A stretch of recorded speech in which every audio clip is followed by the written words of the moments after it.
So the idea for the Poetry Miles project came about because Cartwheel had done lots of work throughout the pandemic. We'd been really busy. So we'd sent out lots of packs, so people had been doing lots of things at home. So we really wanted something that brought communities back together rather than working on an individual basis. We've worked with 3 partners, and that has been Rochdale Youth Service in Darnhill with the young people there. We've also worked with Deeplish Community Centre, and that's been mainly with Urdu-speaking women over the age of 50, and then also in Langley with Bowley Pavilion, and again that's been aimed at older people.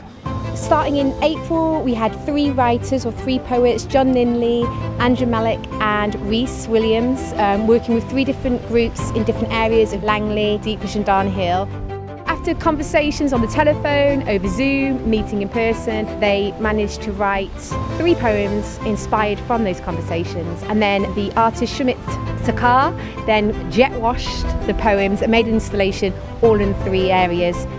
Hi, I'm Shumit Sakar. I'm the visual artist on the project. I've been doing the poetry installations. I've been writing the poems with a jet wash, which is a new process to me. There's sort of similarities between using a jet wash and using aerosol spray cans, but it's a lot faster and there's a lot less control. Also, the thing with graffiti work is part of the process is you're sort of making mistakes and tidying up as you go, whereas with this, you have to get it right first time. I am one of the Cartwheel Arts Commission poets on the Poetry Miles project, and I got to work with some wonderful young people up here in Darnhill. So my role on the project was to interview the young people, get to know them a little bit more, find out some more about their experiences of lockdown, and then turn that into a poem that's going to be here for the foreseeable future. It's been a fantastic project, some amazing young minds, 12 young people in total I had the opportunity to spend a bit of time with, ask some questions, get to know a little bit more and hear some of those really interesting nuances of what has kind of emerged throughout that lockdown experience. It was a real challenge to pull together all those different conversations and kind of try and find a cohesive poem, but I am really happy with it because I feel it reflects the voice of the young people, and I feel that it's got a really hopeful message, and I hope that people who see it and who walk the Poetry Mile can be inspired by the poem and the experiences of some fantastic young people. This is a poem that's called Lost and Refound. Is there another word for loss? A way to measure the tragedy that has made itself a shadow of an entire year? There must be a less cliched phrase than Groundhog Day, a more ample marker to describe the enforced habit of isolation. Is there a manual for relearning the skill of face-to-face conversations? Is there a compensation scheme for unspoken goodbyes? When Caged Bird sings to laptop screens instead of the silver screen of BGT, is the magic of their melody dulled? Or is the beauty pulled from perspective? Every single thing we have lost has made room for the new. We never knew how precious a visit from Grandad could be, how the stillness of our homes can root the mind to the art of self-discovery. It doesn't matter that we're still unable to draw stick figures, or that we have sacrificed months of our lives to Netflix. We have refound the community among us, the familiarity of the River Roach, things we cannot account for. We've all become isolated in this period, and that being able to make connections and to make those connections with the physical place we've been locked into, but also to get out and see other people's thoughts and feelings and to know we're not alone, that we've shared those feelings and thoughts. So I think it's a wonderful project, and I'm really looking forward to walking the mile.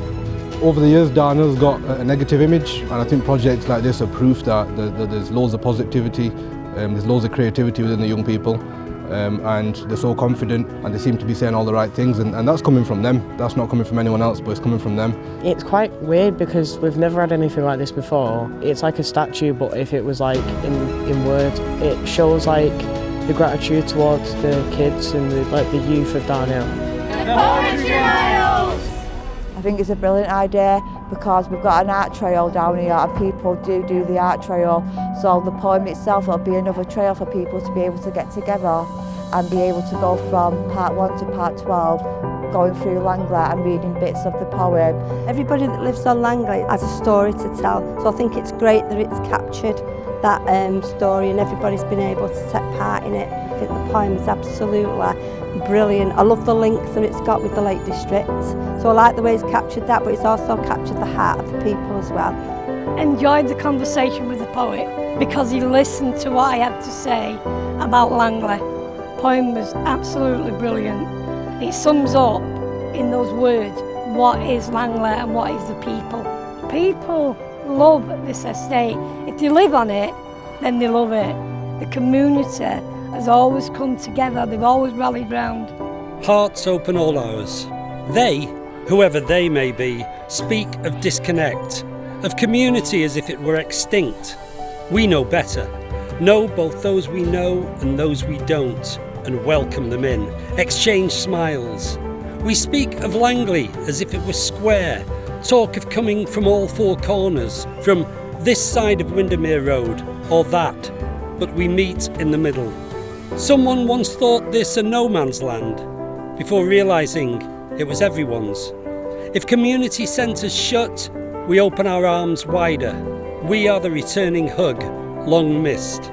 If the greenbelt tightens, we expand our arms, extend our reach, find the common touch. Should somewhere close, we do not. We have open all hours hearts. In a changing landscape, we remain the same. We are the good luck messages in our windows for passing kids, shielded in cars during a pandemic. We are Christmas walks for all, and our Lake Districts in miniature. We are the passionate and proud, and when merely a bus ride away from this place, we are the homesick. Well, it is an excellent walk, inspiring walk, where people feel happy, they feel relaxed. I think the reading and listening to the poem was inspiring for me. I think we have unlocked the art of expression. It has engaged people with places and people with people. It's been the most incredible project. It's pretty amazing, but what makes it even more amazing is how we've all been locked up and suddenly we're all out together. We're safe because we're out in the open. But everybody's been thanking me and I've been thanking them, going, this is so nice, thank you for having us out. And so it's been incredible. It's been really, really special.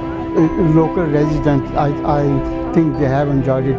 This is our local users of the community center who regularly get together.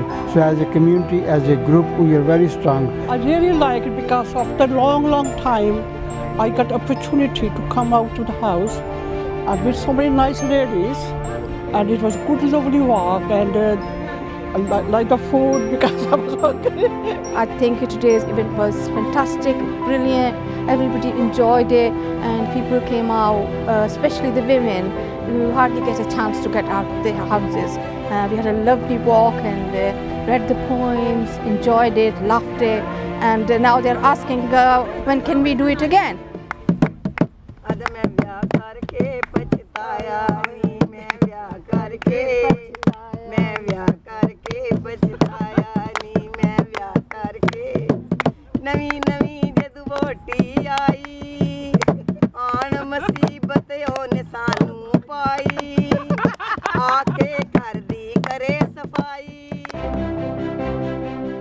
My son, his wife, very good. They do so much for me.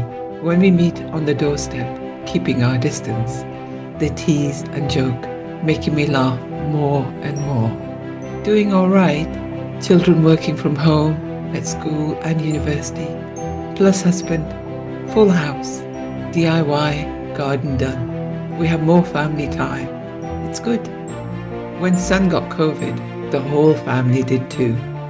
All we wanted was dal and roti. Too ill to cook. Recovered, we make it together now. So happy. Both vaccines are done for me. Still take care. Wear mask, use sanitizer, maintain distance. Must keep loved ones safe. We are all so lucky. We are their carers. We have to help them. It's our job, looking after ventilated patients in their homes. Our work goes on non-stop. Run, run, run. My daughter's wedding in lockdown. Nikah, run. Registration, run. Rukhsati, run. All in one day. Wedding food eaten in cars, on footpaths. Run, run, run. The benefits of doing this, I think it's been an all-round benefit for the people managing the project, speaking to people in the communities to find out how they've been coping during COVID, the participants and what they've been feeding back to us that they haven't been out, they haven't been talking to someone. So just having those one-to-one conversations with the poets has been a real happy experience from them. Everybody's moved on the project has just felt a general well-being and happiness, and I just urge everyone now to come walk a mile in their shoes and go take a walk around your local area.